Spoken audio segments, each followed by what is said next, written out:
আসসালামু আলাইকুম। তো সবাই কেমন আছেন? আমিও ভালো আছি। তো আপনাদের ফেসবুক প্রোফাইল অথবা পেজে যদি আপনাদের এই ফলো বাটন অ্যাড করা না থাকে এবং ফলো দেওয়ার যে অপশনটা আছে সেটা যদি না থাকে, তাহলে এই ভিডিওটা আজকে আপনাদের জন্য। আপনারা চাইলে কিন্তু আপনার ফেসবুক পেজ অথবা যেই আইডিয়া আছে সেটাকে প্রফেশনাল মোড অন করে আপনারা কিন্তু ফলো বাটন অ্যাড করতে পারেন। এতে করে আপনার যখন 5,000 ফলোয়ার হয়ে যাবে এবং 60,000 ওয়াচ টাইম হয়ে যাবে, সেখান থেকে কিন্তু আপনি ইনকাম করতে পারবেন। এটা কিন্তু দারুণ একটা সুযোগ, এই সুযোগটা কাজে লাগাবেন। তো এই ফলো বাটনটা আপনারা কীভাবে অন করবেন সেটা আজকের ভিডিওতে দেখিয়ে দেব। তো আপনি যদি আমার চ্যানেলে নতুন হয়ে থাকেন তাহলে অবশ্যই সাবস্ক্রাইব করে দিবেন, এবং এটা যদি ফেসবুক প্রোফাইল অথবা পেজের থেকে দেখে থাকেন তাহলে অবশ্যই প্রোফাইল অথবা পেজটিকে ফলো করে দিবেন।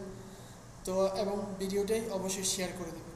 সো বন্ধুরা, কথা না বাড়িয়ে শুরু করছি। তো বন্ধুরা, আসসালামু আলাইকুম। আপনার ফেসবুক প্রোফাইলে বা পেজে যদি ফলো বাটন অ্যাড করতে চান, সেটা কিভাবে করবেন? সেটা করার জন্য এখান থেকে আপনারা সরাসরি ফেসবুকে চলে আসবেন। তো ফেসবুকে আসার পর এরপরে আপনারা এখান থেকে থ্রি ডট অপশনে ক্লিক করে দিবেন।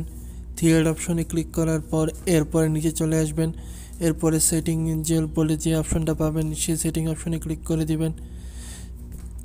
তো সেটিং অপশনে যখন আপনারা ক্লিক করে দিবেন, তখন এখান থেকে আপনারা আবার সেটিং অপশনে ক্লিক করে দিবেন। তো সেটিং অপশনে ক্লিক করার পর এরপরে আপনারা এখান থেকে একটা জিনিস খুঁজে বের করবেন। এখান থেকে চলে যাবেন এই যে how people friend with connect you. তো এখানে চলে যেয়ে এখানে ক্লিক করে দিবেন। এগুলো আপনার দেখবেন যে ফ্রেন্ড টু ফ্রেন্ড করা আছে, এই ফ্রেন্ড করা আছে, এগুলো আপনার চেঞ্জ করতে হবে। তো এখানে ক্লিক করে দিবেন, এটাকে এভরিওয়ান করে দিবেন এবং এটাকেও পাবলিক করে দিবেন। তো করে দেওয়ার পর এখান থেকে বেরিয়ে যাবেন। এরপর নিচে আসার পর দেখতে পারবেন যে এখানে আপনার যে ফলোয়ার অ্যান্ড পাবলিক কন্টেন্ট, তো এখানে ক্লিক করে দিবেন।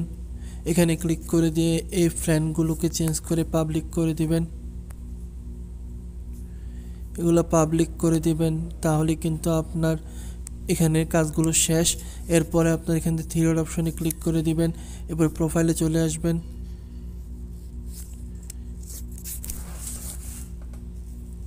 এই থ্রি ডট অপশনে ক্লিক করে দিয়ে এরপরে প্রোফাইলে চলে আসবেন। তো প্রোফাইলে আসার পর এখন থ্রি ডট অপশনে ক্লিক করে দিয়ে এরপর টার্ন অন প্রফেশনাল মোড, এরপর টার্ন অন করে দিবেন। টার্ন অন করার পর এরপর আপনারা দেখতে পারবেন আপনার প্রফেশনাল মোডটা অন হয়ে গেছে।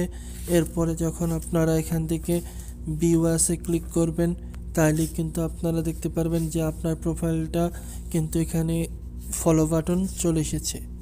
এভাবে আপনারা চাইলে কিন্তু ফলো বাটন অ্যাড করতে পারবেন।